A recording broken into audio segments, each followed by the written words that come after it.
بسم الله الرحمن الرحيم الحمد لله رب العالمين الرحمن الرحيم مالك يوم الدين إياك نعبد وإياك نستعين اهدنا الصراط المستقيم صراط الذين أنعمت عليهم غير المغضوب عليهم ولا الضالين.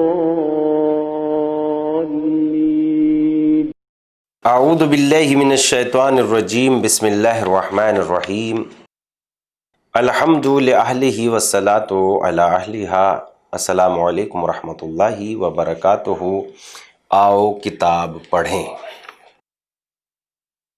چہردہ معصومین علیہ الصلاۃ والسلام کے حالات زندگی پیش کر رہے ہیں اور الحمدللہ ہماری گفتگو امام محمد تقی علیہ الصلاۃ والسلام کے حالات زندگی سیرت طیبہ کو پیش کرتے ہوئے کتاب رہبران معصوم علیہ السلام کے پیج نمبر 613 تک پہنچ چکی تھی. آئیے گفتگو کے سلسلے کو آج پھر شروع کرتے ہیں پیج نمبر 614 سے. شہادت امام.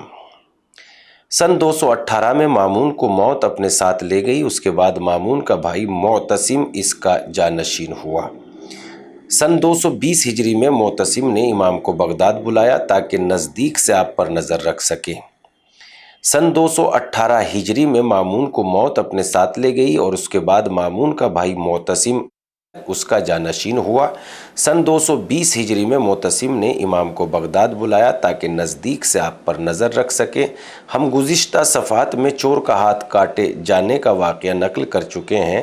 اس موقع پر امام کو بھی شریک کیا گیا تھا اور اس وقت قاضی بغداد ابن ابی داؤد اور دوسروں کو کیا شرمندگی برداشت کرنا پڑی تھی. واقعے کے چند روز بعد ابن ابی داؤد کینہ و حسد سے بھرا ہوا معتصم کے پاس پہنچا اور کہا، تمہارے بھائی کے لیے ایک بات کہنا چاہتا ہوں. چند روز پہلے جو واقعہ پیش آیا وہ تمہاری حکومت کے حق میں نہیں ہے، کیونکہ تم نے بھری بزم میں جس بڑے بڑے علماء اور ملک کی اعلیٰ شخصیتیں موجود تھی، ابو جعفر امام جواد علیہ السلام کے فتوے کو ہر ایک کے فتوے پر فوقیت دی. تمہیں معلوم ہونا چاہیے کہ ملک کے آدھے عوام انہیں خلافت کا صحیح حقدار اور تمہیں غاصب سمجھتے ہیں. یہ خبر عوام میں پھیل گئی اور شیعوں کو ایک مضبوط دلیل مل گئی. معتصم جس میں دشمنی امام کے تمام جراثیم موجود تھے یہ سن کر بھڑک اٹھا اور امام کے قتل کا درپے ہو گیا. آخر کار اس نے اپنے ارادے کو مکمل کر دیا اور ذی قعدہ کی آخری تاریخ تھی کہ اس نے امام علیہ السلام کو زہر دے کر شہید کر دیا. امام کا جسد اطہر آپ کے جد بزرگوار حضرت امام موسیٰ کاظم علیہ السلام کے پہلو بغداد میں دفن کیا. درود ہو ان پر اور ان کے طیب و طاہر آباء و اجداد پر. ان دنوں امام کا روضہ آج بھی کاظمین میں موجود ہے اور مدتوں سے چاہنے والوں کی زیارت گاہ بنا ہوا ہے. امام کے شاگرد. امام کے شاگرد پیغمبر اسلام صلی اللہ علیہ وآلہ وسلم کی طرح ہمارے ائمہ علیہ السلام بھی لوگوں کی تعلیم و تربیت میں ہمیشہ کوشاں رہتے تھے. ائمہ علیہ السلام کے طریقہ تعلیم و تربیت کو تعلیمی تربیت اداروں کی سرگرمیوں پر قیاس نہیں کیا جا سکتا. تعلیمی ادارے خاص اوقات میں تعلیم دیتے ہیں اور بقیہ اوقات معطل رہتے ہیں، لیکن ائمہ علیہ السلام کی تعلیم و تربیت کے لیے کوئی خاص وقت معین نہیں تھا. ائمہ علیہ السلام مسلسل لوگوں کی تعلیم و تربیت میں مصروف رہتے تھے. ائمہ علیہ السلام کی زندگی کا ہر گوشہ ان کی رفتار و گفتار عوام کی تربیت کا بہترین ذریعہ تھے. جب بھی کوئی ملاقات کا شرف حاصل کرتا تھا تو وہ ائمہ کے کردار سے استفادہ کرتا تھا اور مجلس سے کچھ نہ کچھ لے کر اٹھتا تھا. اگر کوئی سوال کرنا چاہتا تھا تو اس کا جواب دیا جاتا تھا. واضح رہے کہ اس طرح کا کوئی مدرسہ دنیا میں کہیں موجود نہیں تھا. اس طرح کا مدرسہ تو صرف انبیاء اور ائمہ علیہ السلام کی زندگیوں میں ملتا ہے. ظاہر سی بات ہے کہ اس طرح کے مدرسے کے اثرات، فائدے اور نتائج بہت زیادہ تعجب خیز ہیں. بنی عباس کے خلفاء یہ جانتے تھے کہ اگر عوام کو اس مدرسے کی خصوصیت کا علم ہو گیا اور اس طرف متوجہ ہو گئے تو وہ خود بخود ائمہ علیہ السلام کی طرف کھنچتے چلے جائیں گے، اور اس صورت میں غاصبوں کی حکومت خطرات سے دوچار ہو جائے گی۔ اس لیے خلفاء ہمیشہ یہ کوشش کرتے رہے کہ عوام کو ائمہ علیہ السلام سے دور رکھا جائے اور انہیں نزدیک نہ ہونے دیا جائے۔ صرف امام محمد باقر علیہ السلام کے زمانے میں جب عمر بن عبد العزیز کی حکومت تھی اور امام جعفر صادق علیہ السلام کے ابتدائی دور میں جب بنی امیہ اور بنی عباس آپس میں لڑ رہے تھے اور بنی عباس نے تازہ حکومت حاصل کی تھی اور حکومت مستحکم نہیں ہوئی تھی، اس وقت عوام کو اتنا موقع مل گیا کہ وہ آزادی سے استفادہ کر سکیں۔ لہٰذا ہم دیکھتے ہیں کہ اس مختصر سی مدت میں شاگردوں راویوں کی تعداد 4000 تک پہنچ گئی تھی، لیکن اس کے علاوہ بقیہ ائمہ کے زمانے میں شاگردوں کی تعداد بہت کم نظر آتی ہے۔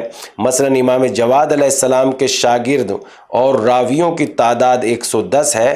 اس سے یہ پتہ چلتا ہے کہ اس دور میں عوام کو امام سے کتنا دور رکھا جاتا تھا، لیکن اس مختصر سی تعداد میں بھی نمایاں افراد نظر آتے ہیں۔ یہاں نمونے کے طور پر چند کا تذکرہ پیش کیا جاتا ہے۔ علی بن محضیار امام جواد علیہ السلام کے اصحاب خاص اور امام کے وکیل تھے۔ آپ کا شمار امام رضا علیہ السلام اور امام علی النقی علیہ السلام کے اصحاب میں بھی ہوتا ہے۔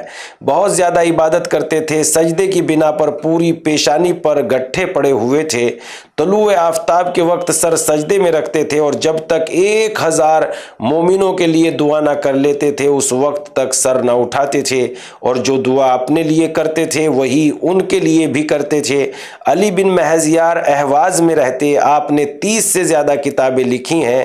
ایمان و عمل کے اس بلند مرتبے پر فائز تھے کہ ایک مرتبہ امام جواد علیہ السلام نے آپ کی قدردانی کرتے ہوئے آپ کو ایک خط لکھا: بسم اللہ الرحمن الرحیم، اے علی، خدا تمہیں بہترین اجر عطا فرمائے، بہشت میں تمہیں جگہ دے، دنیا و آخرت کی رسوائی سے محفوظ رکھے اور آخرت میں ہمارے ساتھ تمہیں محشور کرے۔ اے علی، میں نے تمہیں امور خیر، اطاعت، احترام اور واجبات کی ادائیگی کے سلسلے میں آزمایا ہے۔ میں یہ کہنے میں حق بجانب ہوں کہ تمہارا جیسا کسی کو نہیں پایا۔ خداوند عالم بہشت و فردوس میں تمہارا اجر قرار دے۔ مجھے معلوم ہے کہ تم گرمیوں، سردیوں اور دن و رات کیا کیا خدمت انجام دیتے ہو۔ خدا سے دعا کرتا ہوں کہ جب روز قیامت سب لوگ جمع ہوں گے تو اس وقت رحمت خاص تمہارے شامل حال کرے، اس طرح کے دوسرے تمہیں دیکھ کر رشک کرے۔ انہ سمیع الدعاء، بے شک وہ دعا کا سننے والا ہے۔ احمد بن محمد ابی نصر برنتی کوفے کے رہنے والے امام رضا علیہ السلام اور امام جواد علیہ السلام کے اصحاب خاص ان دونوں اماموں کے نزدیک عظیم منزلت رکھتے تھے۔ متعدد کتابیں تحریر کی، جن میں کتاب الجامع ہے۔ علماء کے نزدیک آپ کی فقہی بصیرت مشہور ہے۔ فقہاء آپ کے نزدیک آپ کے نظریات کو احترام و عزت کی نگاہوں سے دیکھتے تھے۔ آپ ان تینوں آدمیوں میں ہیں جو امام رضا علیہ السلام کی خدمت میں شرف یاب ہوئے اور امام نے ان لوگوں کو خاص عزت و احترام سے نوازا۔ تیسرے آپ کے صحابی زکریا بن آدم قم کے رہنے والے تھے۔ قم میں آج بھی ان کا مزار موجود ہے۔ امام رضا علیہ السلام اور امام جواد علیہ السلام کے خاص اصحاب ہیں۔ امام جواد نے آپ کے لیے دعا فرمائی۔ آپ امام کے باوفا اصحاب میں شمار ہوتے تھے۔ ایک مرتبہ امام رضا علیہ السلام کی خدمت میں حاضر ہوئے۔ صبح تک امام نے باتیں کی۔ ایک شخص نے امام رضا علیہ السلام سے دریافت کیا: میں دور رہتا ہوں اور ہر وقت آپ کی خدمت میں حاضر نہیں ہو سکتا، میں اپنے دینی احکام کس سے دریافت کروں؟ فرمایا: زکریا بن آدم سے اپنے دینی احکام حاصل کرو، وہ دین و دنیا کے معاملے میں امین ہے۔ محمد بن اسماعیل بن بزعی آپ کے چوتھے صحابی۔ امام موسیٰ کاظم، امام رضا اور امام جواد علیہ السلام کے اصحاب میں علماء شیعہ کے نزدیک مورد اعتماد، بلند کردار اور عبادت گزار تھے۔ متعدد کتابیں تحریر کی ہیں۔ بنی عباس کے دربار میں کام کرتے تھے۔ اس سلسلے میں امام رضا علیہ السلام نے آپ سے فرمایا: ستمگاروں کے دربار میں خدا نے ایسے بندے معین کیے ہیں جن کے ذریعے وہ اپنی دلیل حجت کو ظاہر کرتا ہے۔ انہی شہروں میں طاقت عطا کرتا ہے تاکہ ان کے ذریعے اپنے دوستوں کو ستمگاروں کے ظلم و جور سے محفوظ رکھے، مسلمانوں کے معاملات کی اصلاح ہو۔ ایسے لوگ حوادث اور خطرات میں صاحبان ایمان کی پناہ گاہ ہیں۔ ہمارے پریشان حال شیعہ ان کی طرف رخ کرتے ہیں اور اپنی مشکلات کا حل ان سے طلب کرتے ہیں۔ ایسے افراد کے ذریعے خدا مومنوں کو ترس اور خوف سے محفوظ رکھتا ہے۔ یہ لوگ حقیقی مومن ہیں، زمین پر خدا کے امین ہیں، ان کے نور سے قیامت نورانی ہوگی۔ خدا کی قسم، یہ بہشت کے لیے اور بہشت ان کے لیے ہے، نعمتیں انہیں مبارک ہوں۔ اس وقت امام نے فرمایا، تم میں سے جو چاہے وہ ان مقامات کو حاصل کر سکتا ہے۔ محمد بن اسماعیل نے عرض کیا، آپ پر قربان ہو جاؤں، کس طرح حاصل کر سکتا ہوں؟ فرمایا، ستمگاروں کے ساتھ رہے، ہمیں خوش کرنے کے لیے ہمارے شیعوں کو خوش کرے، یعنی جس عہدہ اور منصب پر ہو اس کا مقصد مومنوں سے ظلم و ستم کو دور کرنا ہو۔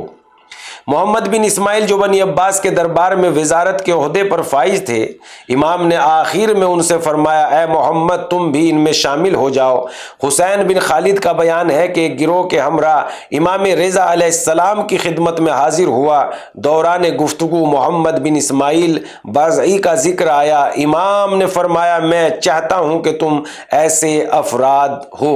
محمد بن احمد یحییٰ کا بیان ہے کہ محمد بن علی بن بلال کے ہمراہ محمد بن اسماعیل بازئی کی قبر کی زیارت کو گیا۔ محمد بن علی قبر کے کنارے قبلہ رخ بیٹھے اور فرمایا، صاحب قبر نے مجھ سے بیان کیا کہ امام جواد علیہ السلام نے فرمایا، جو شخص اپنے برادر مومن کی قبر کی زیارت کو جائے، قبلہ رخ بیٹھے اور قبر پر ہاتھ رکھ کر 7 مرتبہ انا انزلنا کی تلاوت کرے، خداوند عالم اسے قیامت کی پریشانیوں اور مشکلات سے نجات دے گا۔ محمد بن اسماعیل کی روایت ہے کہ میں نے امام جواد علیہ السلام سے ایک لباس کی درخواست کی کہ اپنا ایک لباس مجھے عنایت فرمائیں تاکہ اسے کفن قرار دوں۔ امام نے لباس مجھے عطا فرمایا اور فرمایا، اس کے بٹن نکال لو۔ ناظرین، ہماری گفتگو الحمدللہ پیج نمبر 614 سے شروع ہو کر پیج نمبر 620 تک پہنچ گئی ہے اور ہم گفتگو کو یہیں پر تمام کرتے ہیں، اس لیے کہ وقت کی جتنی اوقات تھی اس نے اپنے دامن کو سمیٹ لیا ہے۔ پھر ہم آپ کی خدمت میں حاضر ہوں گے امام علیہ الصلاۃ و چہاردہ معصومین علیہ الصلاۃ والسلام کی سیرت طیبہ کو بیان کرتے ہوئے۔ ہمیں اجازت دیجیے، خدا حافظ، اور دیکھتے رہیے ہمارا پروگرام آؤ کتاب پڑھیں۔ والسلام علیکم ورحمۃ اللہ۔